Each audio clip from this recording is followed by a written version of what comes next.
Hello everyone, मैं स्मृति पांडे आप सबका स्वागत करती हूँ आपके अपने साइंस के बायोलॉजी क्लासेस में और अपने चैनल बेयर एंड बेरी पे। तो जैसे कि आपको पता है हम लोग टिश्यू के बारे में डिस्कस कर रहे हैं और प्रोटेक्टिव टिश्यू के बारे में लास्ट क्लास में हम लोग डिस्कस किए थे, जिसमें एपिडर्मिस के बारे में डिस्कस किए थे। आज जो हम लोग डिस्कस करने वाले हैं ये भी एक प्रोटेक्टिव टिश्यू है जिसको हम लोग कॉर्क कहते हैं। अब कॉर्क का फॉर्मेशन कहाँ होता है, ये क्या काम करता है, इसके बारे में हम लोग को डिस्कस करना है। चलिए स्टार्ट करते हैं। तो कॉर्क की बात करें तो कॉर्क क्या होते हैं। कॉर्क अगर आप देखे हो या सुने हो तो अच्छी बात है, नहीं तो हम आपको बताते हैं कॉर्क क्या होता है, इसका यूज क्या है। सी cork is the peripheral tissue of old stem of woody trees and is formed due to the activity of cork cambium। Cork क्या होते हैं, ये वुडी ट्रीज पे पाए जाते हैं। लाइक जो एपिडर्मिस की बात थी तो वो तो प्लांट्स में हो गई, ओके बट जो बड़े प्लांट होते हैं, ट्री होते हैं, उनमें क्या होता है तो कुछ वुडी टाइप का सब्सटेंस होता है। फाइन, तो वो वुडी सब्सटेंस हमें ट्रीज पे देखने को मिलते हैं और ये किससे फॉर्म होते हैं, ये कॉर्क कैम्बियम से फॉर्म होते हैं। मतलब कि ट्रीज में एक सब्सटेंस होता है कॉर्क कैम्बियम, उसकी हेल्प से कॉर्क का फॉर्मेशन होता है। नाउ कॉर्क जो होते हैं ये डेड सेल्स होते हैं, लिविंग सेल्स नहीं होते हैं। इनको ना न्यूट्रिएंट की रिक्वायरमेंट है, ना वाटर की रिक्वायरमेंट है, ना इनको फोटोसिंथेसिस करना है, कुछ भी नहीं। तो ये डेड सेल्स होते हैं, मतलब इन सेल्स की डेथ हो चुकी होती है। Which thick wall but no intracellular space. इनकी वॉल जो होती है वो थिक होती है, काफ़ी मोटी होती है। ये देखिए, ये कॉर्क है, इनकी वॉल देखिए आप कितनी थिक है।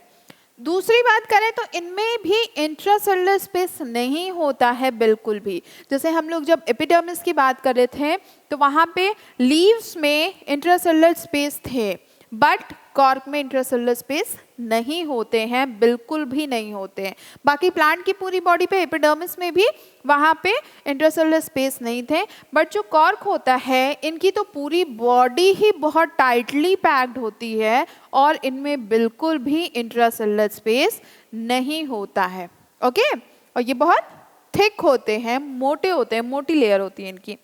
So it water proof and it in conservation of water in the trees. तो ये वाटर प्रूफ होते हैं।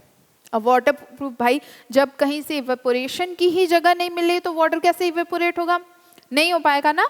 तो ये प्लांट के जैसे आउटर लेयर पे होता है ट्री के, तो वहाँ पे ये वाटर को प्रोटेक्ट किया रहता है, मतलब कि वहाँ से वाटर का इवेपोरेशन नहीं हो सकता है। दूसरी बात, ये वाटर प्रूफ होता है, मतलब इस पे वाटर का इफेक्ट नहीं पड़ता। तो इसके पास जो अंदर रहता है वो स्टोर रहता है। फॉर एग्जाम्पल, अगर मान लीजिए कोई बॉटल है, ये बॉटल है, ओके इसमें पूरा वाटर भरा हुआ है, फिल है पूरा बॉटल में। अब इसके ऊपर हमने कॉर्क लगा दिया, फाइन। तो कॉर्क लगाने से क्या होगा कि जो वाटर का इवेपोरेशन है वो नहीं होगा, क्योंकि जो हमारा कॉर्क है ये वाटर प्रूफ होता है, तो ये तो कुछ भी वाटर एब्जॉर्ब नहीं करेगा, ना ये वाटर एब्जॉर्ब करेगा ना रिलीज करेगा, ठीक है, एज इट इज रहेगा। तो यहाँ से वाटर इवेपोरेशन के चांसेस लो हो जाते हैं, नेग्लिजिबल हो जाता है। ओके सी, ये पूरा आपका प्लांट की बात करें, ट्री की बात करें तो ये पूरा आपका ट्री ट्रंक है। ट्री ट्रंक होता है, लकड़ी के बड़े बड़े पेड़ों को काटे जाते हैं तो ऐसा कुछ हमें देखने को मिलता है। अब यहाँ पे देखिए, इनमें बहुत अलग अलग लेयर होती है। ये शेप वुड है, ये हार्ड वुड है, ये देखिए ये यहाँ पे बार्क है जो लिविंग फ्लोएम होता है, ये यहाँ पे पेरिडर्म है जो कॉर्क कैम्बियम है। कॉर्क कैम्बियम से ही कॉर्क का फॉर्मेशन होता है और कॉर्क कैम्बियम क्या करता है, कुछ टाइम बाद कॉर्क का फॉर्मेशन कर लेता है। यहाँ जो आपको ग्रीन कलर का दिख रहा है ये वेस्कुलर कैम्बियम है। तो ये पूरा आप देखिए जो ट्री की आउटर लेयर है that is known as cork. Fine, समझ में आ रहा है। तो ये कॉर्क होते हैं। चलिए आगे बढ़े, हम लोग कॉर्क के फंक्शन के बारे में देखते हैं कि कॉर्क का फंक्शन क्या है। तो सी, जो कॉर्क का फंक्शन होता है, सबसे पहले ये तो वाटर प्रूफ होता है, तो ये वाटर को रेजिस्ट कर देता है, ना इवेपोरेट करता है और ना ही अंदर आने देता है ना बाहर जाने देता है। अब इस वजह से क्या होता है कि ये हमारे कमर्शियली बहुत इंपॉर्टेंट हो जाता है। सी, commercial importance of cork. Cork is light and highly compressible and does not catch fire easily. Cork जो होते हैं ये हाईली कंप्रेसिबल होते हैं। कंप्रेसिबल मतलब इन पे प्रेशर लगाइए तो ये दब जाते हैं। जैसे स्पंज होता है तो स्पंज क्या होता है, हाईली कंप्रेसिबल होता है, तो ये भी बहुत ज़्यादा कंप्रेस हो जाते हैं, मतलब प्रेशर झेल लेते हैं। दूसरी बात, does not catch fire easily. इनमें बहुत सारे वुड्स में आप देखे होंगे ये आग को बहुत जल्दी पकड़ते हैं, लकड़ी आग बहुत जल्दी पकड़ती है, बट ये जो हमारे कॉर्क हैं ये फायर रेजिस्टेंस भी है, मतलब इनमें फायर्स भी इजीली नहीं पकड़ते हैं, इनमें जल्दी आग भी नहीं लगती है। Okay, it is used for insulation and support goods. ये इंसुलेशन का भी काम करते हैं, लाइक कोई चीज़ बहुत गर्म हो जाती है तो उसके ऊपर इंसुलेशन हो जाता है, इंसुलेट कर दिया जाता है अगर उसको किसी चीज़ से, तो उसको हम लोग पकड़ सकते हैं। बहुत गर्म चीज़ होगी तो आप उसको पकड़ नहीं पाओगे, बट अगर उस पर किसी चीज़ की कवरिंग कर दी जाएगी, कुछ ऐसा मटेरियल जो हीट रेजिस्टेंट हो, जिस पे फायर ना लगे, आग ना लगे, तो उसको आप इजीली हैंडल कर सकते हो। क्लियर है? तो ये इंसुलेशन और स्पोर्ट्स गुड में भी काम करते हैं।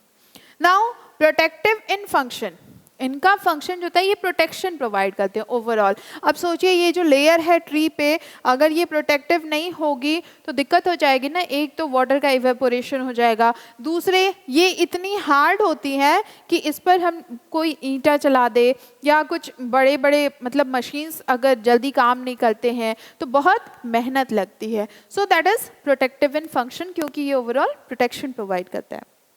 Prevent desiccation by preventing the loss of from plant, ये लॉस को रोकते हैं, डेसिकेशन को प्रिवेंट करते हैं। Now prevent in infection and mechanical injury, infection से प्रिवेंट करते हैं, लाइक कोई बैक्टीरियल इन्फेक्शन है, वायरल है, फंगल इन्फेक्शन है, तो ये उससे भी प्रिवेंट करते हैं, क्योंकि एक तो लिविंग नहीं है, डेड है। अब डेड पे मान लीजिए बैक्टीरिया आ गया, वायरस आ गया, फंगस आ गया, तो क्या होगा, ना तो उसको यहाँ से न्यूट्रिएंट मिलने वाला है, ना वाटर मिलने वाला है, तो वो यहाँ सर्वाइव कैसे करेगा, मर जाएगा, ख़त्म हो जाएगा। तो ये इन्फेक्शन के भी चांसेस को रोक देते हैं। क्लियर? मैकेनिकल इंजरी मतलब अब जैसे मान लीजिए प्लांट्स को जितनी जल्दी चोट लग जाती है, या प्लांट आप इजीली निकाल सकते हो या तोड़ सकते हो, प्लग कर सकते हो, बट क्या अगर ऐसी ट्री या कॉर्क होगा तो आप उसको तोड़ पाओगे? तो प्लांट को ये प्रोटेक्ट करते हैं, ट्री को प्रोटेक्ट करते हैं, मैकेनिकल इंजरी नहीं होने देते हैं। फाइन, तो ये रहा आपका कॉर्क के बारे में। ठीक, अब हम लोग फिर मिलेंगे नेक्स्ट क्लास में नए वीडियो के साथ, नए टॉपिक पे। तब तक आप इसको पढ़िए, शेयर करिए हमारे video. Take care, good bye.